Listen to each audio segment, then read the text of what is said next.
Yes, fight fans, body and mind sports, my people.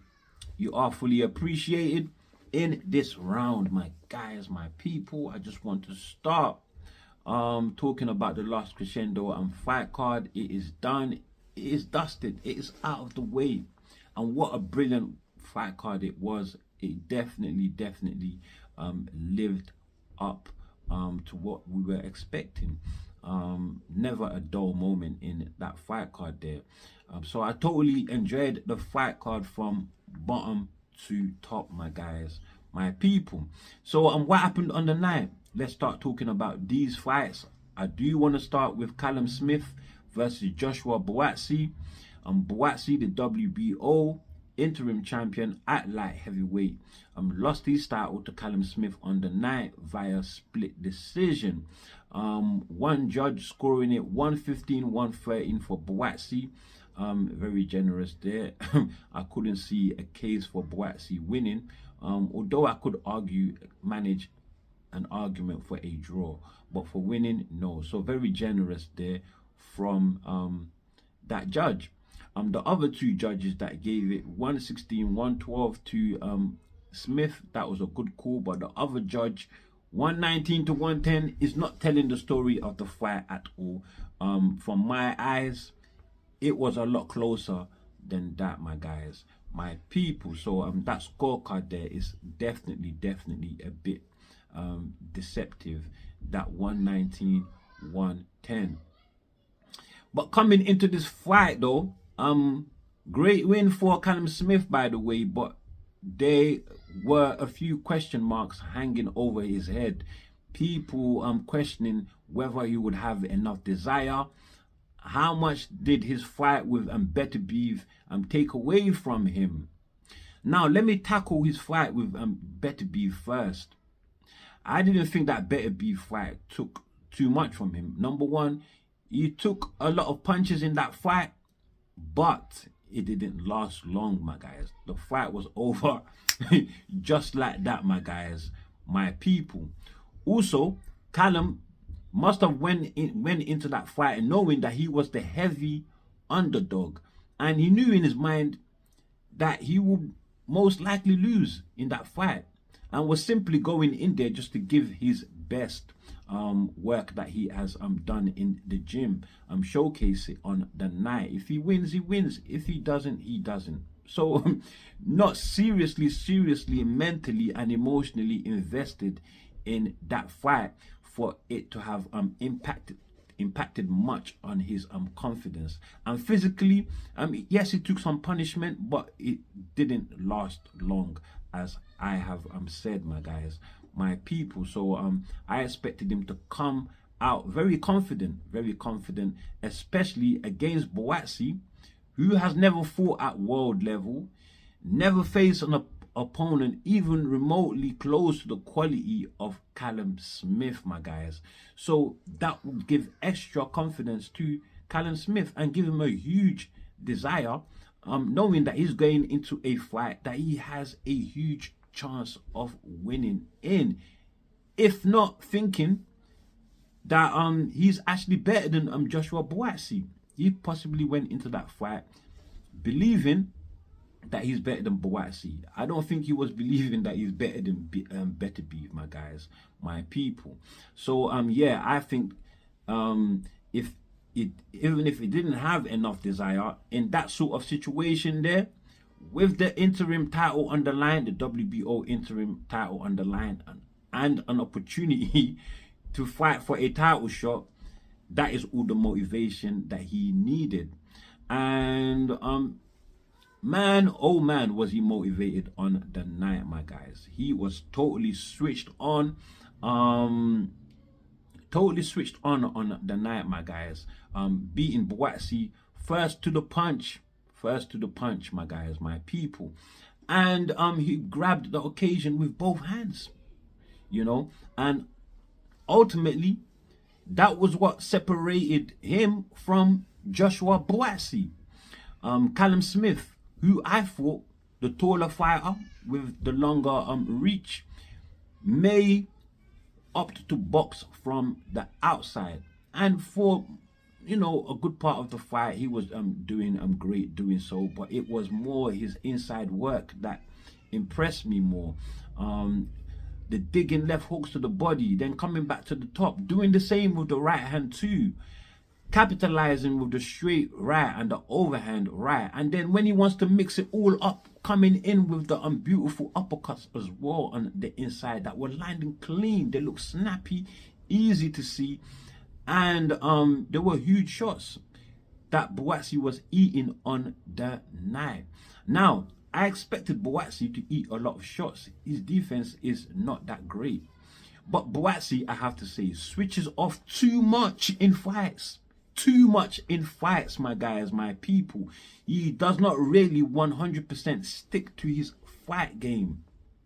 He doesn't. He switches off way too much, as he was doing on the night. I have to say though, this was not spoken about a lot while they were fighting. The commentators did badly not to talk about this. But Buatsi's jab, he's got a great jab, and it was working good for him throughout the fight. That jab was pumping, my guys, my people. However, Buatsi, like I said, lacked defense, switching off here and there in the fight. So just walking forward, just eating too many punches and not letting his hands go enough when he should have. And although Buatsi, very durable fighter, as I predicted, and I knew that he couldn't take too many big hits from Callum Smith, who is the biggest puncher that Buatsi has faced in his career. You know, and so I think those punches took quite a bit away from him in terms of his stamina and his energy. Ultimately, my guys, ultimately, and I know that he will be kicking himself, because he could have shown greater urgency and worked more. He could have worked more to win this, because as I'm sitting here now, I can't separate the two fighters to say who's actually better than who, because on a different night, you know, with Buatsi more switched on, I think he takes it, because he's definitely got the heavier shots. From what I can see anyway, he's got the heavier shots. Whenever he landed clean, he affected Callum more than Callum affected him. But the work of Callum being first to punch and winning most of the rounds, landing more, ultimately won him the fight. But what's next for both fighters? For Buatsi, Anthony Yard needs to happen. It's the one that we want. Anthony Yard right now with Buatsi, I think there's a beef brewing between them, because Yard is not happy that Buatsi sidelined him to go and fight Willie Hutchinson's instead, and then after that sidelined him to fight Callum Smith instead, my guys, my people. So Yard is not happy. He said Buatsi gave him his word that they will fight, my guys, my people. So let's see if the fight will happen. If not next, maybe after Yard gets past Lyndon Arthur in their trilogy that we were not asking for, and which I'm confident he will. But this is the time for them to face one another. Buatsi's come off a loss, I will call a bad loss, because he could have done more, and Yard coming off a bad win, because he knows he could have done more in his last fight, my guys, my people. So yeah, they need to fight each other as soon as Yard gets past Lyndon Arthur, my guys, my people. But in terms of the light heavyweight division, Callum Smith, I wouldn't put him in there among the top four. I think Benavidez and Morrell alone will break apart Callum Smith. They will run through them. They will run through Callum Smith, Buatsi, run through Yard, my guys. That is what I believe. I think the top four are Benavidez. Beterbiev and Bivol, Benavidez, then Morrell. The rest are a few steps, not even just one, a couple steps below, my guys, my people. But they will have to face one another. So let's get the matchmaking done and involve Callum Smith somewhere is in there as well. He has to be involved. He's the interim champion, WBO now, my guys, my people. But these fights need to get made, and let's see who is the actual ultimate king in the division, my guys, my people. Now, with that said, let's move on to the next fight I want to talk about. Kabayel versus Zhang. This one I predicted Kabayel will win right from time ago when people were picking Zhang. I said Kabayel will take Zhang's head off. Nah, actually, I didn't say that. I said he would win via unanimous decision, but he surprised me with that, what, 5th round, 6th round stoppage? The fight went exactly as I predicted for the most part. I did say Kabayel, who he's got a great tank. He's got a great tank, great inside fighter, and if he needs to fight on the back foot, he can do so as well. So a very intelligent fighter, hugely underrated, my guys, my people, as he came into that fight, taking the fight to Zhang, the bigger man, the fiercer puncher, taking it to him on the inside and snatching that body up, much the same as what he did with Frank Sanchez. But this was a little bit more clinical, I have to say. This was a little bit more clinical, a little bit faster, more relentless, and showed more urgency, my guys, my people. Zhang, being the accurate pinpoint puncher that he is, a big puncher and a big man, did catch Kabayel coming in with that left. Told you, be careful of that straight left from Zhang, my guys. He floored Kabayel. But Kabayel showed great resilience, great recovery, got up almost straight away and continued the same way he was fighting. So was not deterred at all. And that is what ultimately won him the fight. He showed ultimately is much better than what people think he is. He's very skillful, my guys, my people. Very, very skillful. And his gas, his stamina, his punching volume, is just as relentless on the night, my guys. That is what won him the fight. There were question marks about his win over Madrimov. No more question marks now. Madrimov, we thought, was overrated, but you can't question Kabayel now. Kabayel's win over Frank Sanchez, question mark, because Frank Sanchez had a knee brace on the night, so obviously had a knee injury. No question marks now, my guys, my people. Kabayel did it better than Parker, who, by the way, I've always felt Kabayel is a better fighter than Parker, my guys, my people. But who does Kabayel fight next? We need to get him into the mix. He's not such a big name at this particular moment, but he needs to get in the mix, and they need to get him fights. They need to get him fights. Great fighter. Brilliant. Zhang, what does he do next? He's now 41 years old. So could it possibly be a case of age catching up to him? Father time, disposes of everyone in the way it wishes, my guys, my people. And for this fight, for these fighters, their age really counts, towards their performances. So could it be just a case of Zhang coming towards the end of the line? But he does need to get in the mix as well. Let's get him some fights. I can't really, focus enough to see who we could fight next right about now. But great win for Kabayel though. Great stoppage. Can't take anything away from a brilliant fighter, my guys, my people. But with that said, let's move on to the next one. Who do I want to talk about? Let's talk about Ortiz versus Madrimov, my guys, my people. This one, I predicted it almost to the T. I said Ortiz would win via split decision.